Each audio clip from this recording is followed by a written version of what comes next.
Hero Dhanush, Tollywood king Nagarjuna lead roles లో Kubera movie రూపొందుతున్న విషయం తెలిసిందే. ప్రముఖ దర్శకుడు శేఖర్ కమ్ల దర్శకత్వం వహిస్తున్న ఈ సినిమాని Sri Venkateswara cinemas LLP Amigos creations banner పై సునీల్ పుస్కూర్ రామ్మోహన్ రావు గ్రాండ్ గా నిర్మిస్తూ ఉన్నారు. National crush Rashmika Mandanna heroine గా నటిస్తుండగా రాక్ స్టార్ దేవిశ్రీ ప్రసాద్ సంగీతం అందిస్తూ ఉన్నారు. కుబేరా మూవీ ఇప్పటికే అన్ని పనులు పూర్తి చేసుకుంది. ఇటీవల సెన్సార్ ఫార్మాలిటీస్ కూడా కంప్లీట్ అయ్యాయి. యూఏ సర్టిఫికేట్ అందుకుంది. ప్రస్తుతం మేకర్స్ సినిమాని ప్రమోట్ చేసే బిజీలో ఉన్నారు. ఇప్పటికే 2 పాటలు విడుదల అయ్యే సూపర్ హిట్ అయ్యాయి. ఇప్పుడు 3వ సాంగ్ విడుదల చేయడానికి సన్నాహాలు చేస్తున్నారు. తెలుగు, తమిళ్, హిందీ భాషల్లో జూన్ 20వ తేదీన గ్రాండ్ గా కుబేరా రిలీజ్ కానున్న విషయం తెలిసిందే. ఇప్పటికే కుబేరాపై ఆడియన్స్ లో మంచి అంచనాలు ఉన్నాయి. సూపర్ బజ్ క్రియేట్ అయ్యి ఉంది.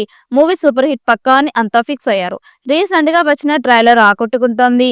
అందులో క్లియర్ గా రివీల్ చేసిన సినిమా స్టోరీ లైన్ మెప్పిస్తోంది. లీడ్ రోల్స్ కి ఉన్న craze, Sekhar Kammula talent, Devi Sri Prasad music, movie నేపథ్యం అలా అన్ని అంశాలు కూడా ఆడియన్స్ ని ఫిదా చేశాయి. దీంతో కంటెంట్ బాగుంటుందని సినీ ప్రియులు అనుకుంటూ ఉన్నారు. అయితే పాజిటివ్ టాక్ వస్తే మాత్రం వసూళ్ల వర్షమే. జూన్ 20న విడుదల కాబోతున్న ఈ సినిమా పోస్ట్ ప్రొడక్షన్ వర్క్ ముగింపు దశకు చేరుకున్నాయి. ఇప్పటికే ధనుష్ డబ్బింగ్ పనులు పూర్తి చేశాడు. తమిళతో పాటు తెలుగులో కూడా ధనుష్ ఈ సినిమాలోని తన పాత్రకి డబ్బింగ్ చెప్పాడు. ఇటీవల రష్మిక మందన సైతం కుబేరా సినిమా కోసం డబ్బింగ్ చెప్పింది అనే వార్తలు వచ్చాయి. తాజాగా నాగార్జున సైతం ఈ సినిమాలోని తన పాత్రకి డబ్బింగ్ పూర్తి చేశాడు.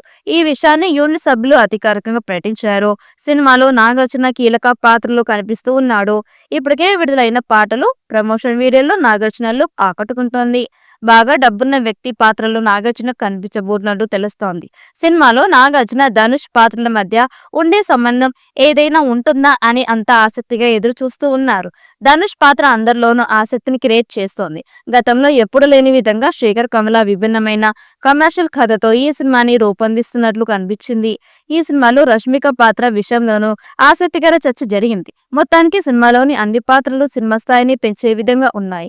పాన్ ఇండియా స్థాయిలో అన్ని భాషల్లో విడుదల చేయబోతూ ఉన్నారు. మరి ఈ చిత్రం ఎలాంటి విజయం సాధిస్తుందో చూడాలి. ఈ వీడియో మీకు నచ్చినట్లయితే లైక్ చేయండి, షేర్ చేయండి. మరిన్ని అప్డేట్ కోసం మన ఛానల్ ని సబ్స్క్రైబ్ చేసుకోండి. ఈ వీడియోపై మీ అభిప్రాయాన్ని కామెంట్ బాక్స్ లో కామెంట్ చేయండి. నోటిఫికేషన్ కోసం పక్కనే ఉన్న గంట సింబల్ ని గట్టిగా నొక్కండి.